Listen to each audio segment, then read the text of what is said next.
Hey, get out of there. Nice.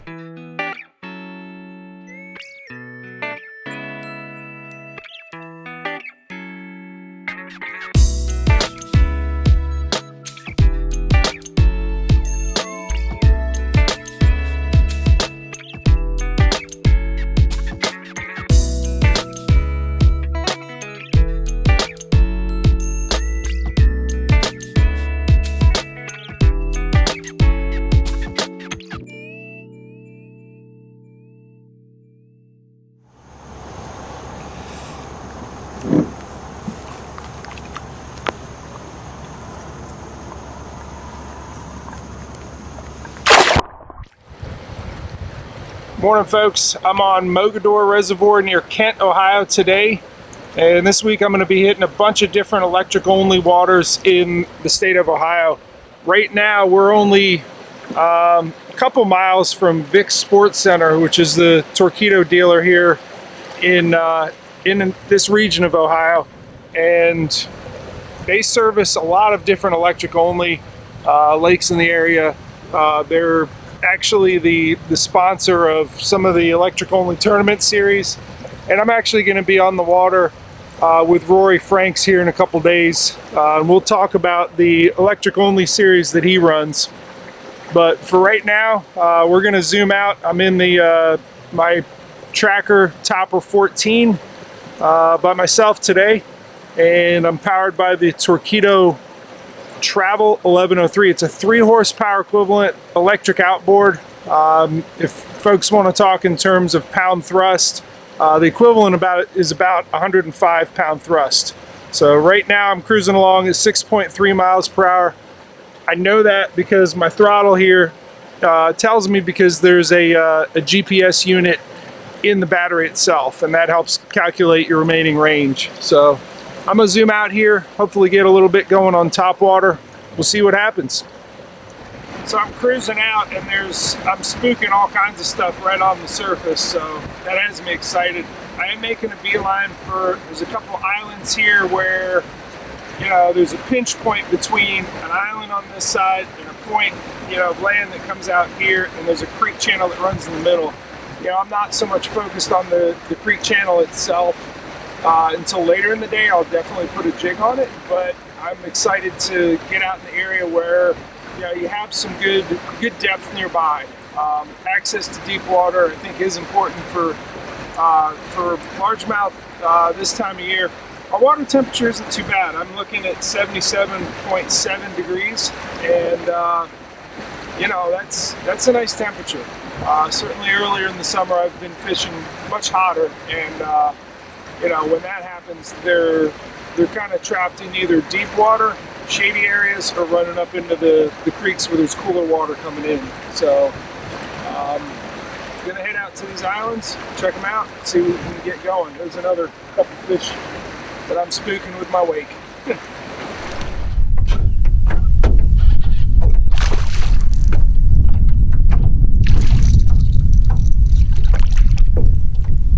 I should net you.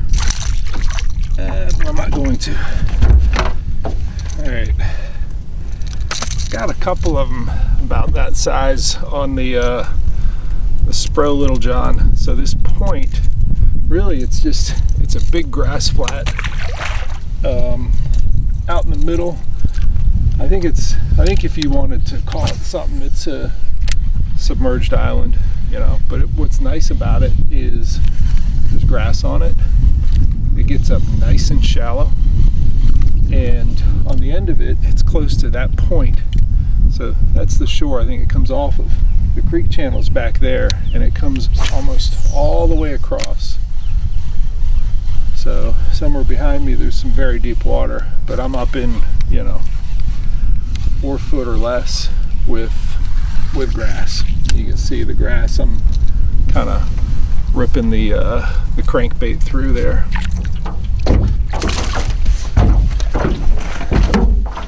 Alright, jumped up in size on the crankbait, and maybe getting a little bit bigger fish. We'll see. This was a my 6th sense crankbait that I moved out to a little bit deeper water. See what see what we can get going. Bigger profile, deeper water, bigger and deeper. I'm not as deep as I can go yet, so maybe I keep moving further out into the channel, and really we'll see if I can get something giant way down deep, but moving in the right direction.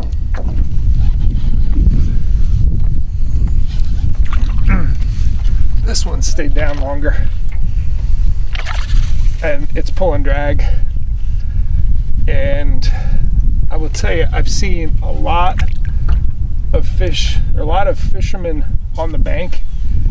I think there's probably, I think I've seen about 23 different boats out here. It's a reason why I like to get offshore. It's because pressure on the bank is always going to be more, let's see this fish, than it is going to be offshore. And that's a nice fish. That's I'm pretty happy with that. Fish in the net. And we'll go ahead and drop anchor. We're going to drop a waypoint, and we'll see what we got here. The key for getting them, I think, like that is getting away from pressured water, cranking, and finding the right depth to get these fish. And I think I'm in 10 feet of water, and I drifted up onto some 6 and 7 foot water, and I was still getting smaller ones, and where it starts to thin out, is, I can see it on the depth finder, is about between 10 and 11 feet. So that's what I'm going to stay in today and just keep working this crankbait. I may try a little bit deeper to see if we'll get some better fish, but this is a nice one. I'll get the measurement on this guy in just a second to see what this one weighs. All right, nice 19-inch, 3-pound, 11-ounce Mogador largemouth caught cranking offshore in about 10-11 feet of water. We're going to keep this going, get this guy back in, see if we can get some more.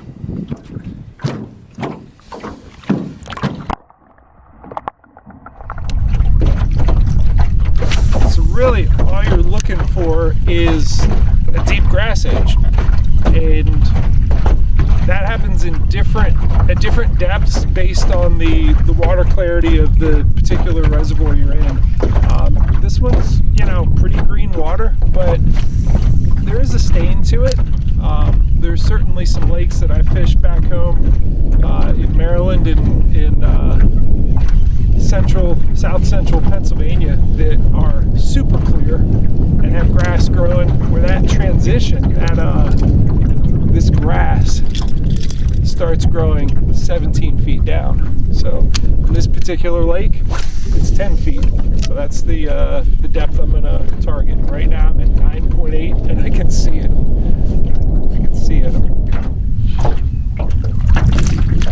Well, the crankbait bite has died off a little bit here. We're getting a little bit later in the morning.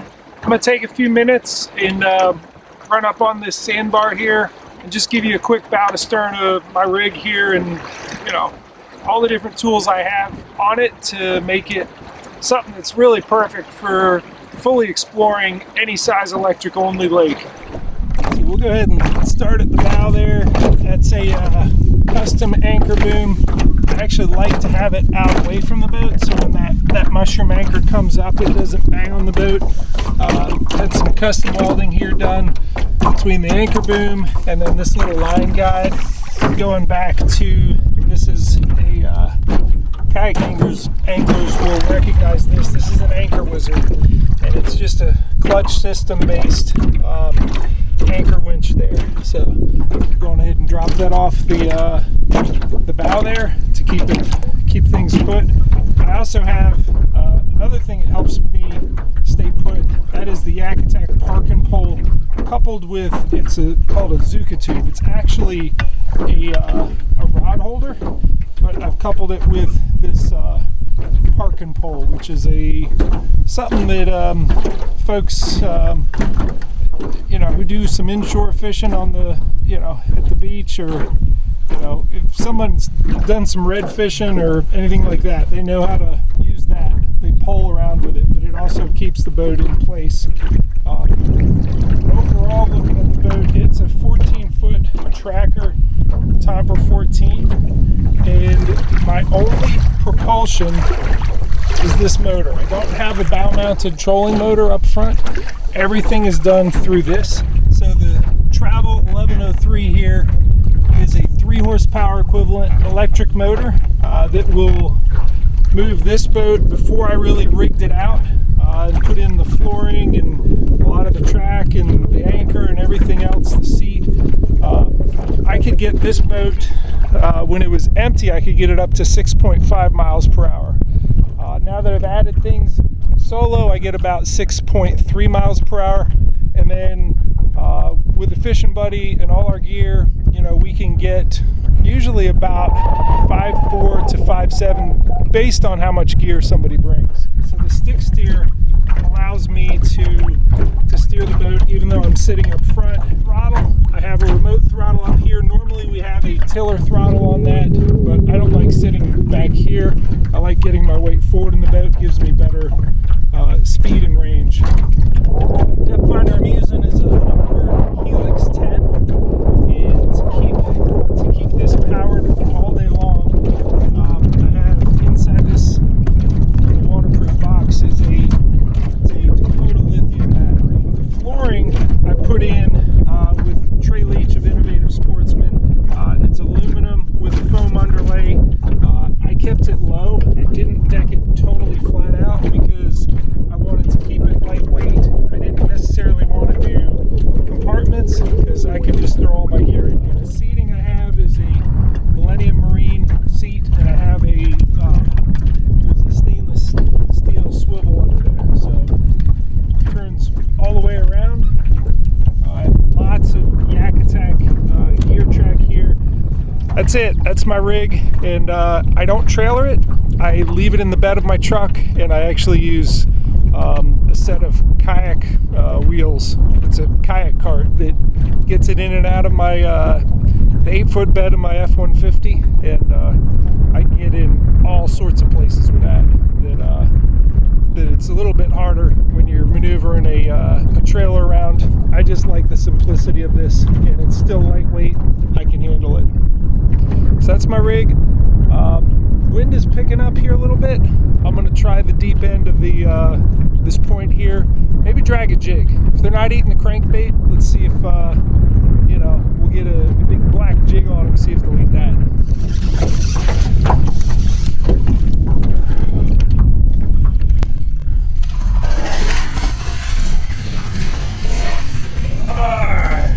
That's a good one on the. I didn't really go with a jig as much as the big chatterbait. I let it sit there and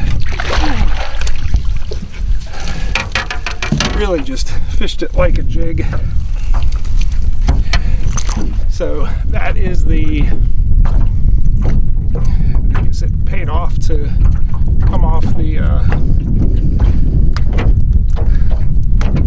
crankbait, but that is a 1 1/4 ounce Z-Man jackhammer, and I just let it sit there, and this one jammed it. So let's see how big this one is. Let it breathe for a second. So these 18 3/4, almost like a cookie cutter to the last one. But we'll see.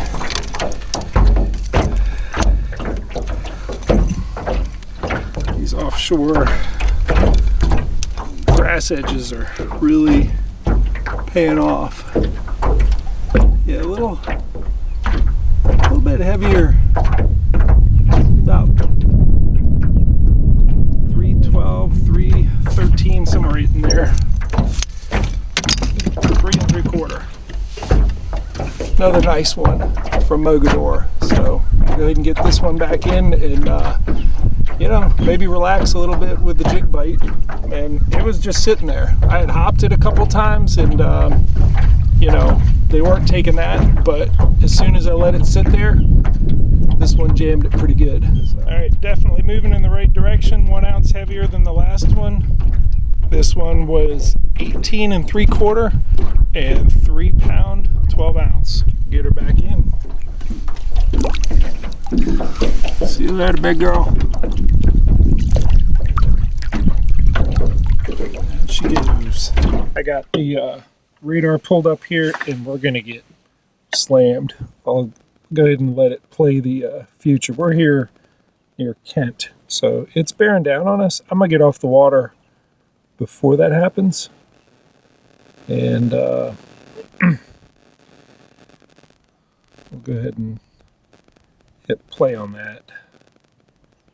Yeah, it's gonna move through, and I think come this evening it'll clear up, but that's a pretty big wave of red coming our way. So I'm gonna zoom out of here. We're gonna do it at full speed just to kind of show you what that looks like. And I'll just leave the boat in the water and hang out in the truck. Looks like I'm not the only one getting off the water.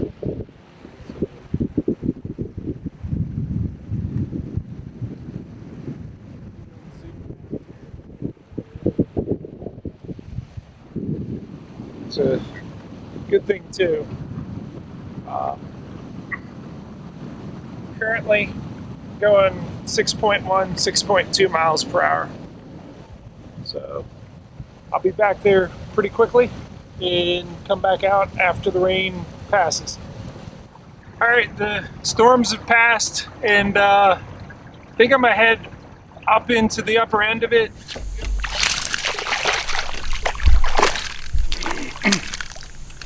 Okay, worked my way to the upper end. I got a swim bait called a Z-Man Grass Kickers, and got the first one. I got this rigged on it's an Elastec plastic, but it's rigged on the Z-Man chin locks. I'll show you that up close. Basically, this little piece of lead up front keeps the chin of the bait pegged, and then you just rig it, you know, like you would on any other EWG hook.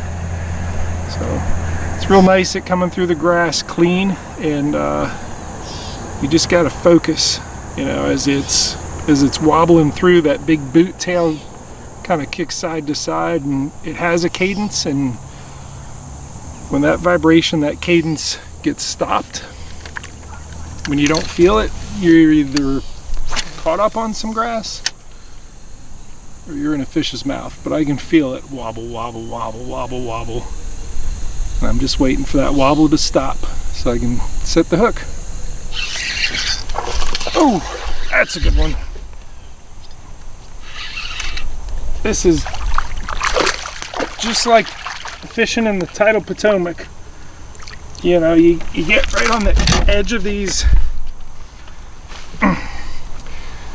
right on the edge of this grass here, the what I call spatter dock, and you get a swim bait like this and just tickle right along the edges of it, and they'll jam it. You just got to focus. You got to pay attention. You know, did it start moving sideways on you? Did it start coming at you? So, nice 16.5 incher. We'll see. That one's worth seeing what the weight is. It's a good fish. Yeah. 2 pound 3 ounce. So working towards a nice, what I think would be a nice tournament total. I don't know what wins tournaments here at Mogador. I'd be curious to know, but it's a good fishery for sure. Let's get another. All right, I have enjoyed fishing the grass in the upper end, and I am going to keep the grass kickers handy because I think there's some grass back out on the main lake that I want to try that on, close to where I was catching the nice ones this morning. But I think for now, even though it's about 3 degrees warmer up here, I always like to have that access to deep water, and right here I think the deepest water we have is about 10-11 feet. So we're gonna move back out to the main lake and go find some access to 20-some feet deep. So access to deep water is something that, you know, you don't always need to catch fish, but it's a common denominator in places where you catch big fish.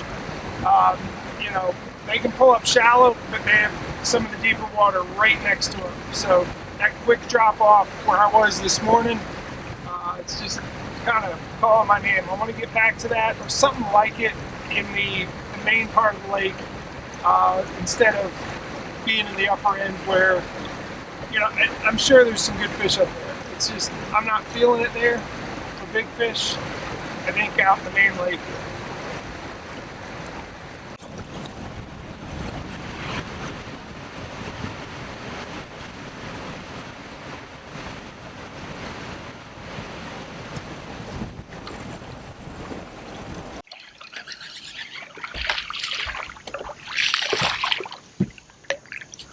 Oof. Ended up catching this guy off of it looks like a house foundation. I actually started to mark it, put some waypoints on it. I'm going to show you what this thing looks like. I'll show you what I don't know, is that it's definitely square. I'll show you. So I'm gonna mark it there. He was on there.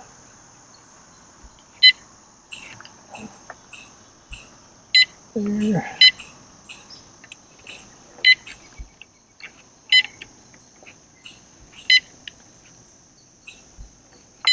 I'll just get all these corners.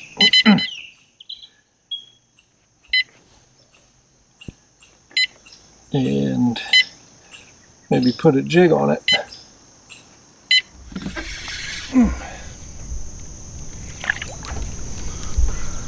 Well, that paid off. I got a finesse jig on there. Put it right on that mark. And right away got bit. Oh, that's a good one. Oh, that's a great fish. Yeah. Yep, that paid off well.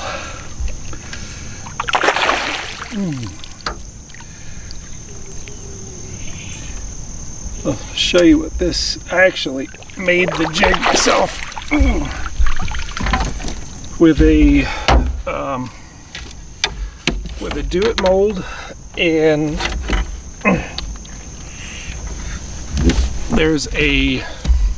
there we go. That's a good fish. Big for the day on something I made. And the trailer on that is a Z-Man Trick Shots. And I put 2 little bristle guards on there. And that was cool to mark that and get that. Cool. Alright, let's see what this one weighs. Right on 20 inches. And the weight is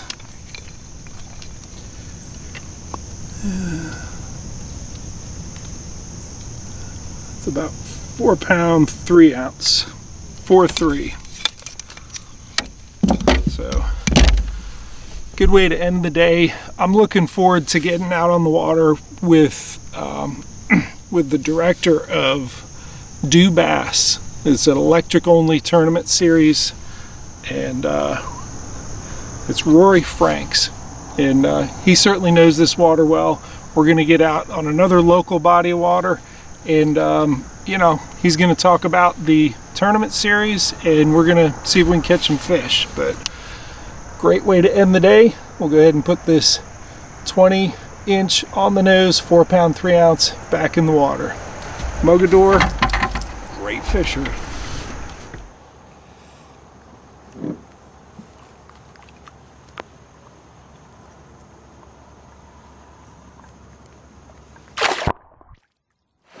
So I will show you one more thing before I finish this video. We still have power, right? And we're still going full speed, and I'm going to show you. I'm going to come back out of there. I've done most of the reservoir. Like, I didn't investigate over here much, but I went all the way to the upper end where the road prevents you from going further up. Went back out there. Actually went out here twice. Almost made it to the dam. You know, it's really a matter of managing the power, right?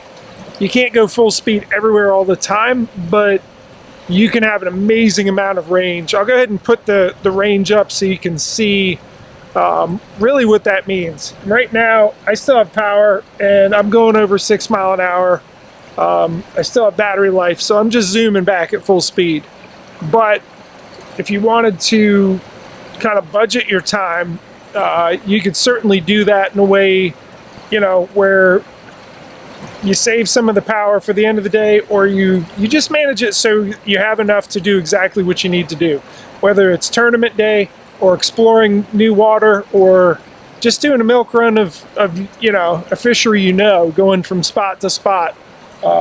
With the travel, with the 915 watt hour battery back there, you really, I mean, it's rare that you would find an electric only reservoir so big that you can't do it with that 915 watt hour battery. So this one's, I think, 1100, and I've seen all sides of it today.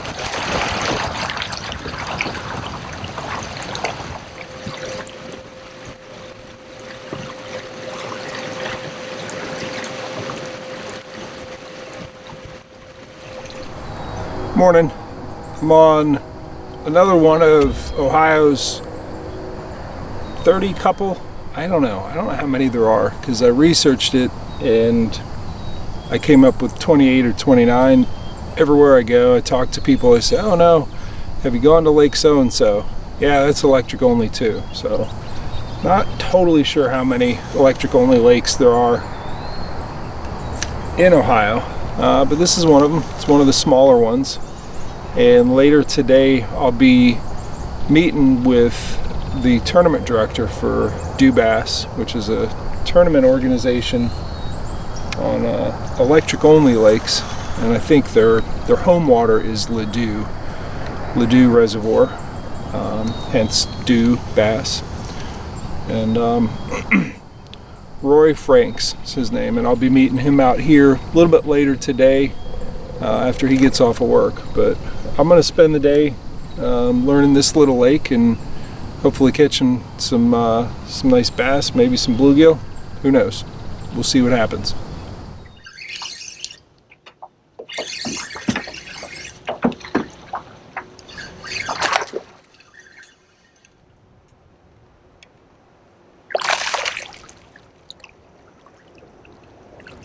Okay, so finally got one working a very deep grass line. I say very deep, it's, you know, it's 12 feet 12 to 13 feet is the depth on either side, or really where it transitions from thick grass. I gotta get pliers on that one. From thick grass to really open water. And you know, I tried a crankbait, I tried some jigs, and I ended up coming back getting that guy with, it's a Z-Man Boar Hogs. It's just a creature bait, a Laztec with I think it's a 3/8 ounce tungsten weight, and I'm really just punching down into the edges of the grass. I like the Boar Hogs because it has the ribs in it, so I can get the scent in there. I started with black. It's such clear water. I switched over to, it's either green pumpkin or watermelon. Yeah, green pumpkin Boar Hogs. So, you know, start of a pattern. Slather up some more scent and keep punching down in that deep grass line. That's kind of the sweet spot.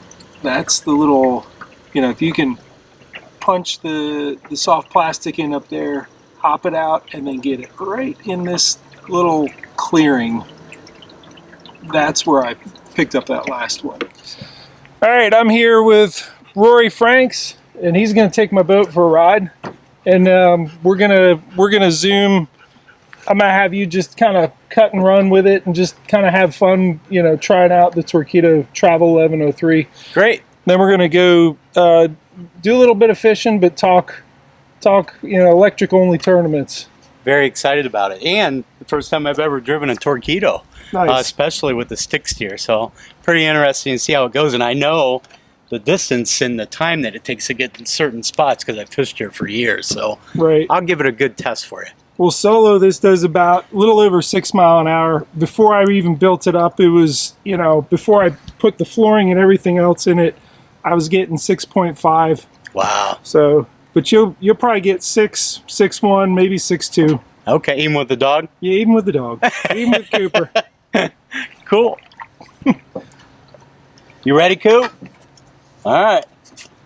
Are you going to be okay back there? He's used to riding on the bow. Yeah.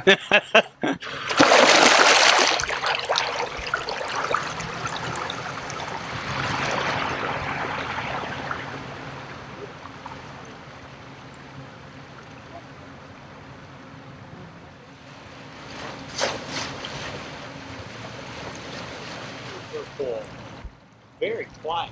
Yeah. Well, it's a direct drive motor, so it is really quiet. No brushes, all that. Yep.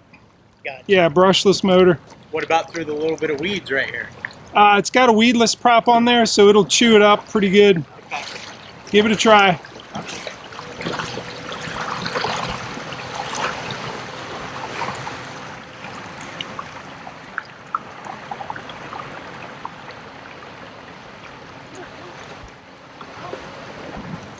Yep.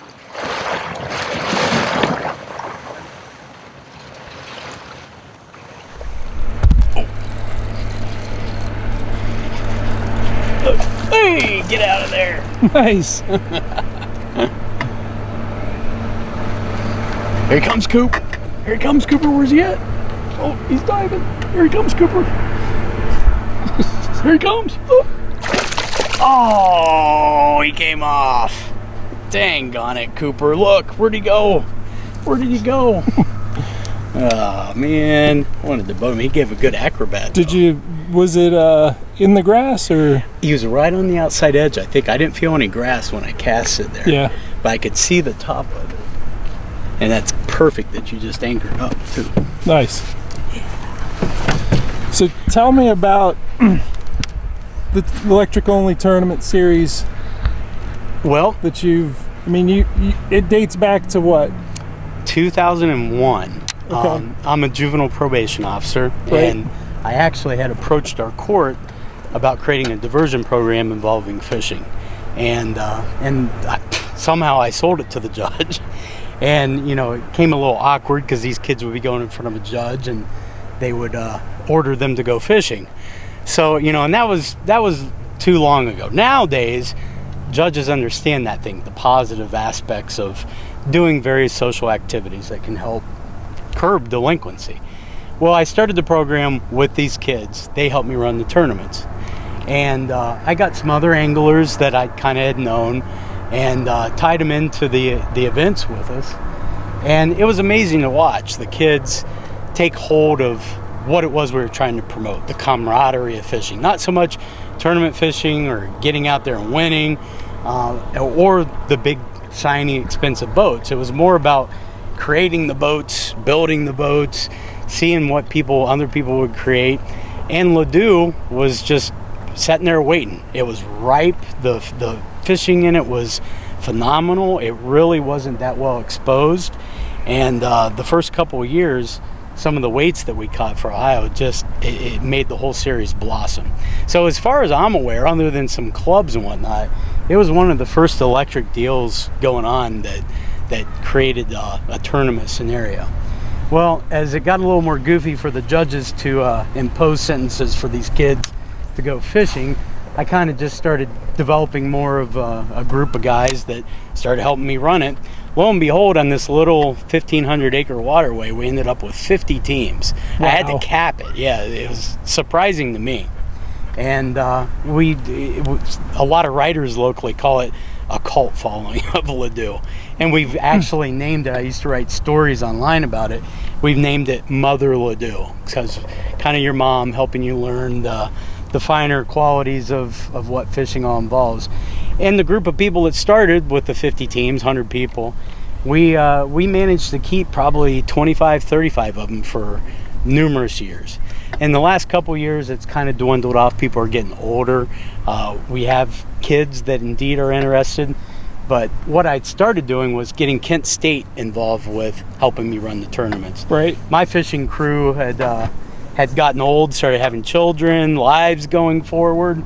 So they were unable to do the help with me like I needed, doing 7 tournaments, 8 tournaments a year. That's asking a lot of people to just volunteer.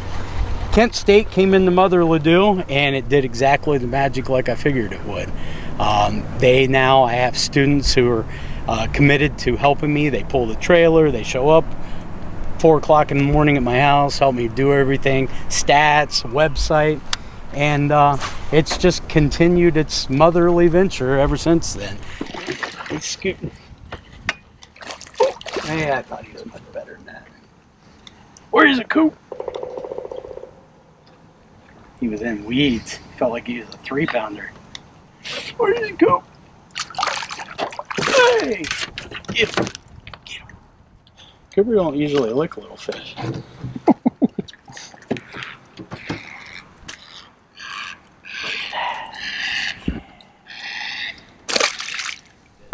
But we ran another series called Electric Elite Invitationals, and that was, I think it was a 6-series set of tournaments that fished all electric lakes in Northeast Ohio. Nemesilla, Mogador, Ladue, Hodgson here, Springfield, Deer Creek, Walburn, just some really cool places.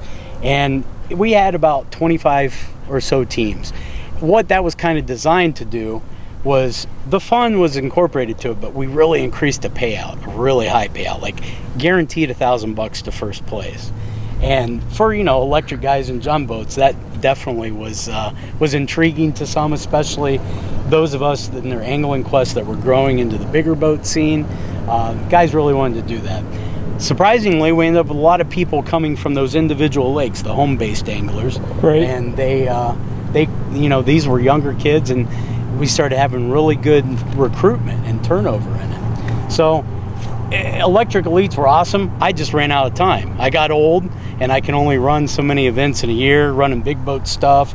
I had to discontinue the electric stuff, and a lot of people were very sad about that. You think there'll ever be someone that picks up the torch and runs with it? Well, I think I might. Okay. If I can re-strategize things, I actually have been thinking about combining the two, bringing back EEI, but combining Ladue. Right. And then that way the anglers that have been around for years, they can still have the opportunity to come out and fish Ladue. But yeah, I think especially now, this year, with the changes in our world with COVID and new people being introduced themselves to the sport, it would definitely give them a great place to be able to experience, first steps in their angling quest. And we even had 3 teams this year come out to Ladue. They're kids. I saw them on the water. I'm like, hey, go check out dubass.com, see what you think. And they showed up the next tournament, and they haven't left, and they're so happy to be there. And the other guys who've been around forever, they really are wrapping around them. So the electric stuff, it's a life thing. It's not the big tournament stuff with the big boats and arguing and bickering over you're too close to me and that stuff. It's amazing how well I've never had a problem in any electric stuff. You set the tone, and people really appreciate for what, you're down on the water, you're right there with it, smaller boats, you've created a lot of things that make the boat what it is. And I think it kind of gets into people's soul as opposed to just buying a boat and going out and saying, I'm going to be a tournament angler. These guys are true blue tournament anglers. And interestingly, I had some kids back when it first started, 16, 17 years old. They are now 38, 35, 36, 37 years old, and they help me run tournaments. So that's another unique aspect, is how many lifelong friends I made out of it as a director and as a fisherman. But I would like to see everything kind of maybe come full circle and combine KSU Ladue Bass Series with the things we had going here locally with the electric stuff. I think that would be a really cool thing, and especially with things increasing with the boats and the mechanics and the outboards, the torpedoes, the lithium batteries, all that stuff is very, very helpful and beneficial to people trying to fish larger reservoirs. And it can be unsafe if you're in a small boat and you don't have enough battery juice and you're all the way down at the dam and it kicks up. It can be very dangerous. So having more power, and it's not so much for the speed, but it's for the longevity of it all, being able to get back out of places that otherwise would be dangerous. So perfect. We'll see what the tournaments do in the future. I look forward to it. All right, Rory, appreciate you coming and fishing with me on your home lake. Hey, I'm happy that you brought me out here. It's been a while since I've been here. So I know we got some gift certificates coming your way for your remaining tournaments. So you let your anglers know in that tournament series that they'll be able to win some gift certificates, and then obviously we'll do that again next year. Outstanding, man. We really appreciate it. Your next 2 tournaments are both on Ladue? That's correct. Okay. Yeah, so we have the final qualifier that'll determine point champs. Right. And then we have the championship, which this year we're combining with last year's championship because we didn't get to have it because they drew the lake down so low. Oh, wow. Yeah, so we're going to have 2 championships together. Cool. And that'll really, really be cool to be able to introduce that to everybody at that time. Nice. Well, I may have to get on that lake to check it out tomorrow. I hope you do. All right. Let's zoom on out of here. Let's hit it, man. You ready, Coop? Whoa, what was that?